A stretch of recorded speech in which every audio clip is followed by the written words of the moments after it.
Live. So, hello and welcome to the MSP session at MBA Spotlight.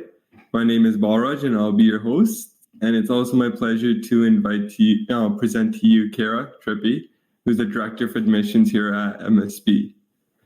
We'll be beginning with a quick overview of the full-time MBA program and critical information that you need to know in order to be successful with your applications. And after that brief presentation, we'll open it up for Q&A, and I'll do my best to have Kara answer as many of your questions as possible. So for everyone in the audience, you basically have two ways to engage. On your screen on the right, you'll see that there's a chat tab and a Q&A tab. So you can post your questions there, and also the most upvoted questions that will be the ones that I will be picking and starting off with. So if there's any questions out there that you find super interesting or you want answered, make sure to upvote those questions. And so having said that, I'll now turn it over to Kara to kick off this session. Great, thank you. So hi everyone, my name is Kara Trippi. I am the Director of Admissions here at the Broad College, Michigan State University. I'm excited to have you join us this afternoon, evening, morning, wherever you may be coming from. I'll probably share about 18 minutes worth of content, a little bit of an overview about the program, obviously a bit about the admissions process, funding, tuition. And then of course, if you have questions after you leave today, I'll be sharing my contact information about my team and how you can continue the conversation. So let me go ahead, let me pull up my advanced screen page as well, and we'll just jump right in. So Michigan State University, we tend to get a lot of questions about that. We are a very large Midwest Big Ten school. The campus has just over 50,000 students. So again, lots of people living in East Lansing, and we have the world's largest living alumni bases out of really any institution in the United States. The College of Business is the largest out of the 17 colleges on campus. And I always say you get the best of both worlds when joining the full-time MBA program.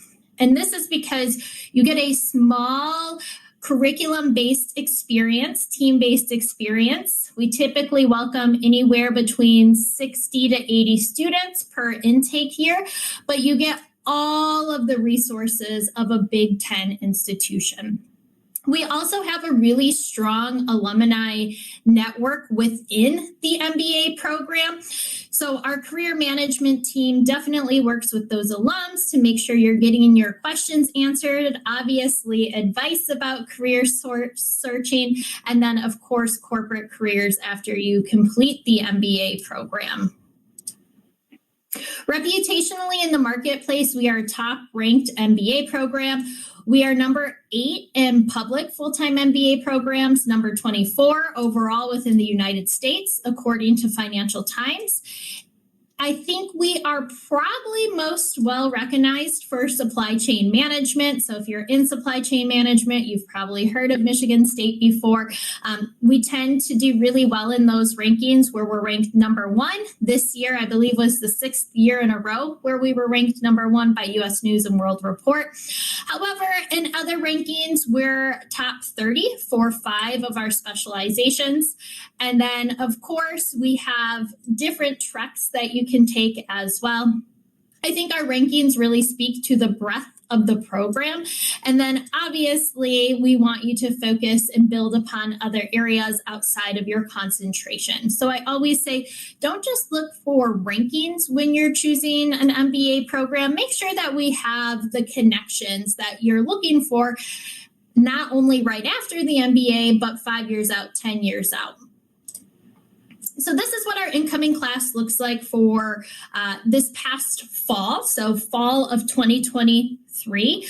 We will have the stats for fall of 2024, probably closer to August. That's when we know if there's any melt due to visa issues or complications, if students choose that the program's not the right choice for them. So make sure that you're checking back in on our website if you're interested to see what the class of 2026 profile will be. However, as I said, I would anticipate between 60 to 80 students. We accept a couple different standardized test scores. We report typically on the GMAT. However, we are going to start reporting upon the GRE. It tends to be a pretty popular exam for international students. Our average GMAT score this last year was a 665, and our mid 80% range was a 600 through 720. If you want to know what the GRE was for this past year, the GMAT and GRE are pretty comparable. So there's lots of conversion scales available online. We also accept the executive assessment, and then we do have 2 alternative tests, especially for our dual degree students. We have partnerships with the College of Human Medicine and the law school, so students can pursue their Juris Doctor as well as their DO or MD. So we would accept the MCAT and LSAT. Now, we do offer a waiver process as well. So if you hadn't planned on taking a standardized test, you can submit with a waiver. There are a few advantages of applying with a test score. Obviously, the biggest advantage is admissions. But the second biggest advantage is all of our merit-based scholarships. So all of our scholarships are merit-based, so they're not need-based. So if you are interested in receiving a high financial package from the university, you'll tend to want to be in our averages or above for those standardized tests. You are completely admissible without taking a standardized test, so I don't want that to defer you by any means. Within the application, you'll just select that you're applying with a waiver. We also tend to look for years of work experience. So on average, this incoming class had 4.6 years. We do ask for a minimum of 2 years past your undergraduate degree completion. We accept a few students every year who are typically right from undergrad, but if they are from undergrad, they typically have a pretty significant internship or work experience, whether that's a co-op or a research project. Our average GPA was a 3.45, which is on a 4.0 scale. So again, we only report on 4.0 scales. If you're an international student planning on applying, or you did your university outside of the United States, please send your transcript in with the scale that is accredited with your institution. We will convert it on the back end, okay? And that's a question that I get asked a lot. We're used to looking at scales on a 5.0, 100 point percentages, so we will convert it for you. As for academics, I'm happy to announce we are a STEM designated institution. So if you are an international student and you are looking for the 3 years of OPT, we definitely will allow that if you choose a STEM designated concentration, which are finance, marketing, and then of course, supply chain. If you are non-STEM designated, we do offer a few different concentrations for you to choose from, which are on the screen. We are offering sustainability for the first time this incoming fall, so that is something that you can choose from. And then we have a sub-concentration in business analytics. So again, I want to stress that concentrations are only 12 credit hours out of your whole MBA experience, so out of the whole 61 credits. That being said, you are also able to take elective courses. We're pretty well known for international business, consulting, strategy, and leadership. So there are different pathways that you will be exposed to in addition to your concentration. Now, we do focus on collaborative hands-on learning. We do this through various approaches, but most notably, we are known for what is called Extreme Green. This is a 12-day experience taught in 3-day blocks over 4 occasions during the 21-month MBA experience. Students work in teams using design thinking tools, and then at the end of the experience, they pitch their ideas to corporate leaders. So this course has been a really pivotal part of the MBA experience since 2013, and it's taught by endowed faculty member John Hollenbeck. You can look him up. You'll see all about Extreme Green and his impact on the Broad College. Additionally, as mentioned, we have treks. We do have executive speakers that come in and talk to our students. We have an international trip known as the Global Marketplace, so you can go abroad and speak to C-suite speakers and different mom and pop shops to hear about global impact. And then, of course, we encourage everybody to partake in an internship between their first and second year. In addition to curriculum, we do focus on a very collaborative approach.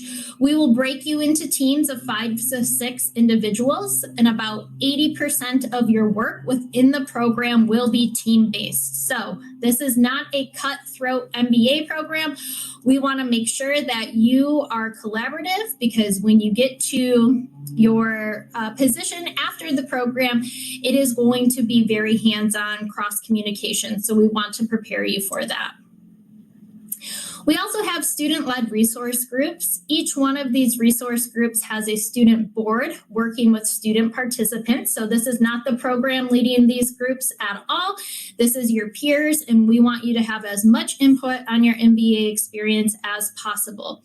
The board helps to develop plans either within the community or through professional development, and it allows everybody to be involved. I would say the majority of our students are involved in 2 of these resource groups. It's not a requirement, but it's an easy way to have a significant impact during your time here. You can also put it on your resume, and I will say recruiters love to see that involvement. We wouldn't be an MBA program without discussing career progression, right? Nobody comes through the program and says, I'm just doing this for fun. You want to know what the ROI will be. So the Russell Palmer Career Management Team approaches the MBA advisement and support by utilizing career coaches, right? That doesn't seem too far off the mark from probably what other institutions are doing. However, we start this before you even step foot on campus your first year. So prior to orientation, you will be receiving your career coach and going through workshops over the summer before you come to campus. In fact, our incoming class for this fall just had their first career workshop on May 31st, right? So we're hitting the ground running, making sure that you feel prepared. This coach will be assigned to you through that 21-month experience. So it's not just, hey, you're meeting somebody prior to orientation, then this person changes, and then you get another person. They really get to know you and your career goals and help you through that. The career coach, and I would say the center, really depends on large employer relationships. So they bring back alumni and employers throughout the 21-month journey. They help with presentations, mock interviews, career fairs, resume reviews. So it's really important that you take this process seriously, because it's kind of like a sponge, right? It is what you make of it. If you suck up all the water and squeeze it out, there's going to be more in the sink, whether if you get damp or not. So we always encourage students to hit the ground running. And then there's a peer mentor component. Second year students are hired by the Career Management Center to support the internship process for our first year MBA students. They were in your shoes 12 months prior. They know the questions that Amazon or BCG or PepsiCo are going to ask their interns through the interview process. So they're able to coach you on that, because every interview, every company is a little bit different. They really work with you to maximize the opportunities available. And that's really their approach: the career coach, the alumni connection, the peer mentorship. We tend to do really well with career placement. I know there's some scary articles out there right now about careers being unstable, since we do perform so well in supply chain management, sometimes we're kind of excluded from the tech fallouts, right, or the consulting fallouts. So these are the outcomes. This data is from our recent graduating class of May 2023. We report data 3 months after graduation. So in August, we will have the class of 2024 information. If you're interested, definitely recheck our website, or you can send me an email and I can send you that data. But on average, our students do really well. Average starting salary for this class was $119,000. That is in USD. This does not include any bonus structure or additional income from the employer, right? So moving costs, housing stipend, any of that. Additionally, the average starting sign-in bonus was almost $19,000. So this is to commit to an employer. Many of our students will receive multiple offers, so those signing bonuses become quite competitive. If you are interested in learning more about these career outcomes, we do have a web page on our website, and it breaks it down by geographical location, industry, domestic students, international students. So there's a ton of information out there that I'm not going to go through in the short time that I have, but definitely check out the website. And I think this will also level your expectations when you're thinking about an MBA program. I always make sure students know that the starting salary that you have upon graduation is not going to be the starting salary that you have 5 years from now, 10 years from now. Again, so if you're looking at MBA programs, you want to think of what is the long-term path that they have to offer me.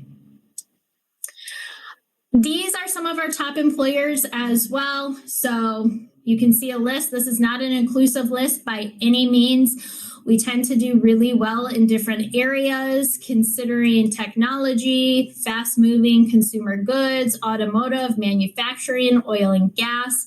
So we have many ties just because our Michigan State is such a vast institution. Now, tuition tends to be the million-dollar question, right? We do offer block tuition structures, so in-state, out-of-state, no surprise fees. The Board of Trustees tends to vote on tuition the June before the program starts. So again, this is the information that we have now. We are pretty generous when it comes to scholarships and fellowships. So scholarships range from $4,000 a year to full tuition scholarships. We do offer in-state tuition waivers, which means if you're an out-of-state student or an international student, you pay in-state tuition costs. So that's about a $20,000 savings right there. And then we do have a few graduate assistantships available. You don't need to apply to any of these funding opportunities. If you are admitted, you are automatically considered for scholarship, fellowship, in-state tuition, as well as graduate assistantships. Now, our application for fall 2025 will open on August 1st. We do have our essay questions posted on our website if you want to take a look and start writing that out. We also have a video essay that you can't prepare for, so there will be a surprise question there. But the biggest thing that we look for is fit. So when you're choosing an MBA program, we want to make sure not only will you fit in our program, but we have the curriculum and connections based upon your career trajectory. If you were to come in and say, oh my gosh, I am super excited and I see myself in real estate development, our program might not be the best fit for you. But if you're saying, oh my goodness, I want to go into product management or travel and logistics, we would be a really great fit for you. So again, think about that long-term outcomes. Our application is available on our website. You can also go to bro.msu.edu/MBA. It's always online. And then since you attended this webinar, we will be receiving your names. We will give you an application fee waiver for fall of 2025 start. The application fee waiver will be automatic as long as you're using the same email that you used to register for this webinar today. It's an automatic process as soon as you submit your application. And then this is the team, so you can contact me. As I said, I'm Kara Trippi. We also have Kate Irwin, who's our associate director, and then Beth Thomas, who is our operations manager here on the team. So I will stop there. I will see any questions that came in. I know that was a lot of information at one time. I hope that it answered some of the questions, but I'm happy to answer anything that's on your mind. Yeah, thank you, Kara, for that rundown. The Q&A section is overflowing with questions, so let's just get straight to it. So the first question we have here is by Nitesh. He's asking, how does the Broad College prepare students to navigate the intersection of business and technology? And can you share examples of how graduates have leveraged this knowledge to drive innovation in their careers? Yeah, that's a great question. So I will put this out there. Technology is a huge umbrella term, right? There's many things that fall under technology. I think the biggest thing right now is AI and how is that going to shape the future of business, right? Are our jobs going to be taken? How can I use AI to not take over my job, but enhance my work performance? So we absolutely are bringing that into the classroom. However, technology is something that changes relatively quickly. So our faculty members are very prone on keeping up with technology trends and making sure that our students are able to utilize that not only within the classroom, but once they graduate and they're placed. We have a faculty member here at Broad who's really an industry expert. His name is Dr. Brian Pentland. And he tends to be the person who facilitates this, right? In terms of graduates being able to leverage this in their careers, everybody's using technology, whether you want to or not. So I think anybody that you think of that is placed is using technology and using the rich, robust discussion that's used in the classroom to leverage that once they place in their internship or full-time placement after they graduate, right? So again, this question is pretty broad. If you want to email me and you have specific questions about an industry, right? Like, can you give me an example of somebody who placed in Amazon and how they used their degree? Happy to answer that. Okay, next question we have here is by Kashitij, who's asking, how would you describe full-time work experience? Some students begin working full-time while in college, such as co-founding startups. Additionally, some people work full-time while also freelancing part-time. Would this be considered work experience? Yeah, that is an awesome question. And we review every candidate through a holistic lens. So the admissions team is just the three individuals that I showed on the slide. So myself, Kate, and Beth.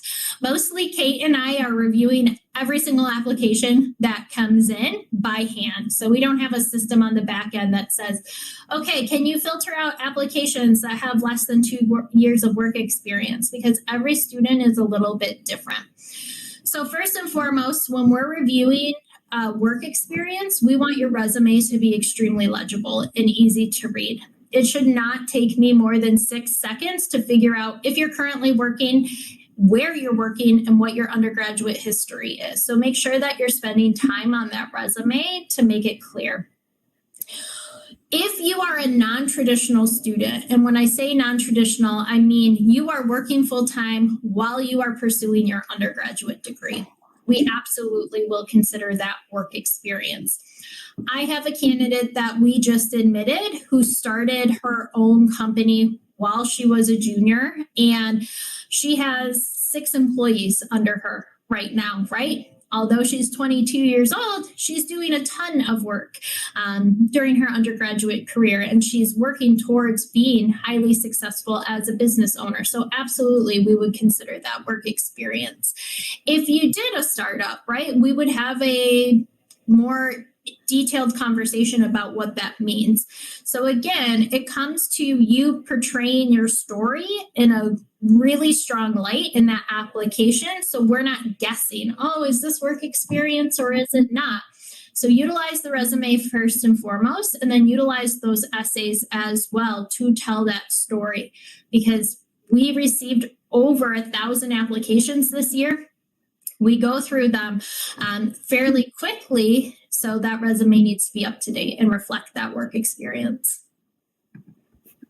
Amazing. Next question we have is by Anurag, who's asking, what unique qualities and experiences are you looking for in an applicant that go beyond academic achievements and professional accomplishments?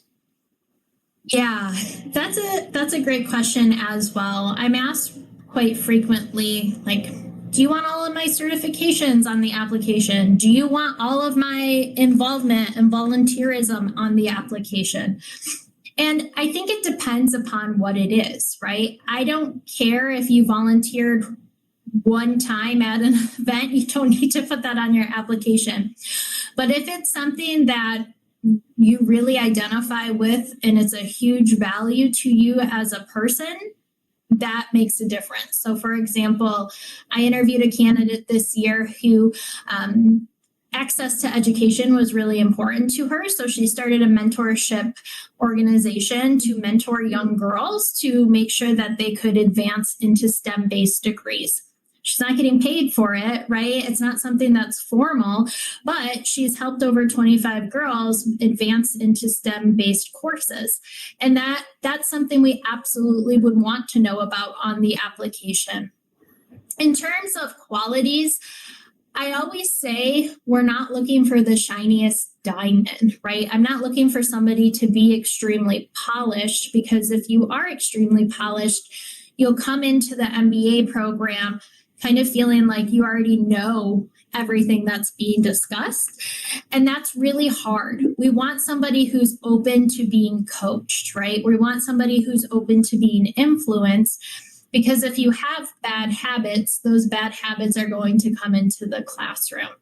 So I typically say I look for the diamond in the rough, right? Somebody who maybe needs a little bit of polishing, but will continue to be a rock star after they graduate and continue to be an advocate for others to pursue this program because they know it's pretty life-changing and impactful. So someone can look really good on paper, and then I get them in an interview and they're kind of a jerk, right? Or they have a bad attitude. So I tend to kind of look for those students who maybe need that coaching and are really grateful for the opportunity to be here. Amazing. Next question we have here is by Akshay, who's asking, what's your advice for a candidate who's coming for an over-representative pool? I'm assuming, and this is my assumption, and I apologize in advance if it's not correct. I'm assuming you are talking about being a candidate from India, because we do receive quite a few applications from India, or I'm assuming you're talking about being a candidate that identifies as a male, right? And as we all know, business is male dominated. So I'm going to answer from gender and geographical location because that is my assumption. So when it comes to geographical location, we do review applicants based upon that, right? Because an applicant from India is going to be different from an applicant from South Africa or Canada, right? So the easiest way for us to review those candidates is to look at the candidates who are also applying from that geographical location, right? So if you're applying from India, I would absolutely say you want to take a standardized test because the majority of those candidates are also taking a standardized test, right? We want you to have a strong GPA from your undergraduate years because the majority of those candidates also have a strong undergraduate GPA, usually above the average. That being said, I always advise candidates to reach out to me if they have an interest in the program, because one, you might have an interest in the program, but maybe it's not a good fit for you. And that way, when we're reviewing candidates, I'm able to say, oh, I already talked to this individual. I know that they would be a great fit. Let me make sure that I review their application and invite them for an interview, right? that one-on-one conversation or one-on-one email goes a long way when you're applying from a geographical location where we see hundreds of applications. When it comes to gender, we don't make any decisions based upon gender, race, sexual orientation, gender identity. So that's not something that I would be overly concerned about. I would love to see more diversity in the pipeline, but it's not something that we ever make admissions decisions on. I always say I can only admit candidates that apply, right? So I get asked a lot, why aren't there more women in the MBA? And I can only admit candidates that apply, and unfortunately less women apply than men. So I hope that answers your question. If gender or geographical location was not the question you were asking about, please send me an email and I'm happy to share my input. Awesome. Next question we have here is by Suravi, who's asking, for a startup founder, is that considered full-time work experience? Also, should one choose a former boss or a mentor as a recommender? So I will answer the first part of that question. I would say it depends upon what the extent of work you're doing, right? So I've seen applications where somebody opened an LLC, but that's as far as they've gone, right? And they haven't put hours upon hours of work into their company. If this is something that you have worked on significantly, again, make sure you're telling your story in the application. I've seen also somebody call startup, and it's more of a hobby project, right? They're like whittling baskets for holiday presents. That tends not to be the work experience that we're looking for. So it kind of depends upon what your startup is as well. Is it a hobby or is it actually taking a lot of your time? Should I choose a former boss or mentor as a recommendation? That's a great person to choose. We require 2 recommendation forms. So it's not a letter of recommendation, it's a form that your recommender fills out. I typically say this person should be your current supervisor or manager. If you don't have that, a former boss would be great. A mentor can be great depending upon if they know you in a professional light or not. So we always want somebody who knows you in a professional sense. If your mentor is, I don't know, your mom, that probably isn't the best selection, right? So no personal connections should be your recommender. Okay, we have Jivesh, who's asking, how does the broad MBA program integrate experiential learning opportunities, such as the immersion learning projects, to provide students with hands-on experience in solving real-world business challenges? Yeah, so Extreme Green, as I mentioned in the presentation, tends to be a significant experiential learning opportunity in our program. Since you complete Extreme Green over 4 times during your 21-month experience, that gets you almost 4 consulting projects, because that's basically what Extreme Green is. And that gets you in front of corporate leaders as well.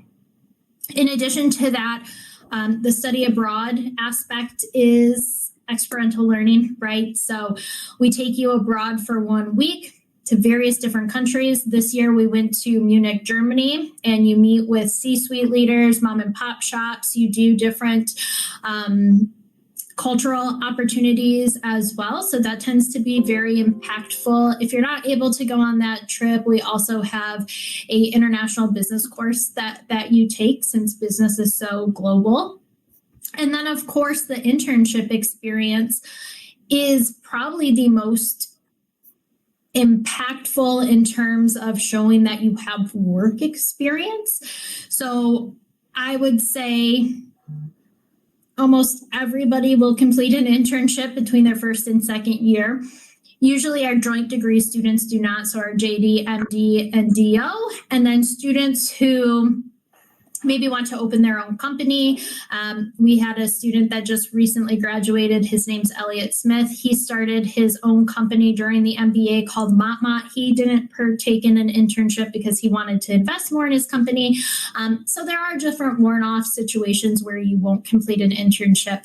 But other than that, everybody is really expected to partake in that internship, and that's why we prep you so much. So there's some academic components, some work components, and then of course outside of the classroom as well.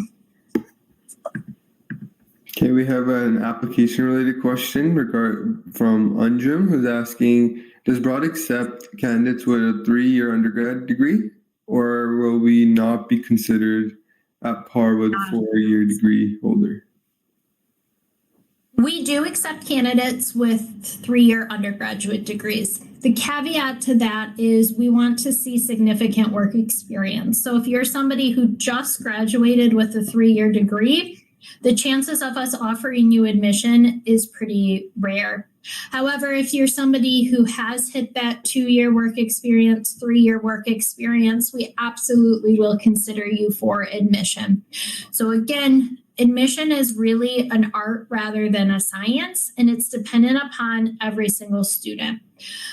We're not somebody who just will cross out your application because you have a 3-year degree. 3-year degrees are really common in India and Canada, and we do have many students from both of those countries that are admitted with 3-year degrees. They come and they're extremely successful. Okay, next question we have is from Jyoti, who's asking, are there any current students or alumni with a background in education, and how have they leveraged MBA to transition into new roles? Yeah, I would say less than 25% of our admitted student population has a degree, undergraduate degree in business. So it is not something that we expect. We've had many students come through the program that do have an undergraduate degree in education. I can think of somebody who was a chemistry teacher in high school. So here in the United States, that's 9th grade through 12th grade. He was tired of basically working in education and wanted something more. And he came into the MBA program and was able to pivot into a managerial role in a corporate industry. I can also think of somebody who had a background in written English. She was an English as a second language instructor. She came through the program, and now she works at Jackson National as a financial advisor, right? So the full-time MBA is definitely designed for those students who are looking to make a dramatic career pivot. And when I say dramatic career pivot, I mean somebody who's coming in as something that has nothing to do in what they concentrate in. The MBA definitely puts you on the fast track if you're missing those years of experience, right? So for example, if you wanted to jump into supply chain management, you don't have a background in supply chain management, you don't need the 2 or 3 years of work experience in an entry-level job in supply chain management if you get the MBA. So kind of jumps you a bit forward compared to other students. So if you have a background that's not in business, that's absolutely okay. All right, we have a few more minutes, so we'll maybe just punch through a few more questions before we wrap things up. We have Shalewa here. Hopefully I'm not mispronouncing that. Who's asking, hi, Kara, what weight is assigned to the following factors during the evaluation process in terms of GMAT, demographics, academic background, professional work experience, and essays? Yeah. So probably the biggest thing that weighs into a candidacy that's not on here is the interview, right? And we require every admitted student to complete an interview. As I said earlier, somebody can look like a rock star on paper, but then you get them in the interview and they're just not the person that they portrayed in the paper. Before getting to that interview process, though, I would say your professional work experience in your resume is going to be the thing we look for most, right? So we don't want somebody who we feel cannot hold themselves in a mature light, but also engage in the discussion in the classroom. So that's why work experience plays such a heavy role, because we want you to be able to pull in on your personal experience when we're discussing different business related topics, right? And business is such a broad thing, but you might be in a classroom with somebody who has 15 years of marketing experience and then somebody who has 5 years of accounting experience. And if you have 0 years of experience, it's really hard to banter and understand the key concepts. So professional work experience tends to be kind of the first check. After that, we want to make sure that you would be academically successful, right? So GPA, undergraduate performance, and then standardized test helps with that. If you are thinking, well, I'm not going to take the standardized test, how are you going to evaluate my undergraduate or academic performance? We'll go through your transcripts and make sure that you can handle the quantitative method. So if you continue to fail college algebra or statistics, that's going to be a red flag for us, right? If you were withdrawing from a bunch of classes, that's a red flag for us, because we want to make sure if you're admitted, you will commit to the academic rigor.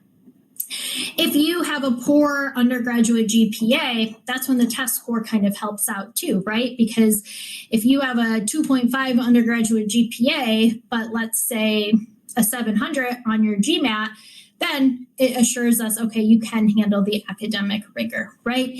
So it comes back to every student's a little bit holistic, but I would say resume, academic performance, and then of course, if you pass that test and you're invited to an interview, the interview tends to weigh the most. Okay, next question we have is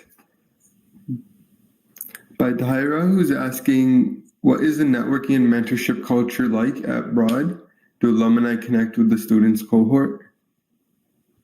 Yeah, so we try to bring our alumni in as much as possible, and I feel like our students probably get pretty tired of the opportunities that we provide for them.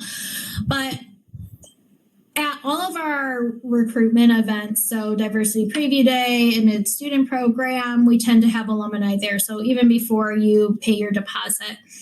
I also make introductions to candidates as well. So if somebody emails me and says, hey, I'm really interested in beverage supply, this is the most recent alumni connection I can think of, I'll do my best to see if we have a recent alum to make that introduction, to give advice on what that industry is like, but also if the MBA is needed based upon their personal experience.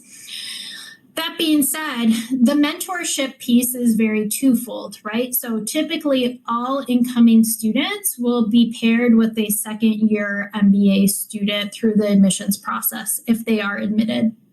And then from the career management side, you are also paired with a student career coach as well, and that peer mentor. So there's a few different aspects of that. As I previously said, Michigan State has one of the largest living alumni bases in the world. So there's a lot of alumni coming back to campus wanting to get involved and really donate their time. So you won't be short of that.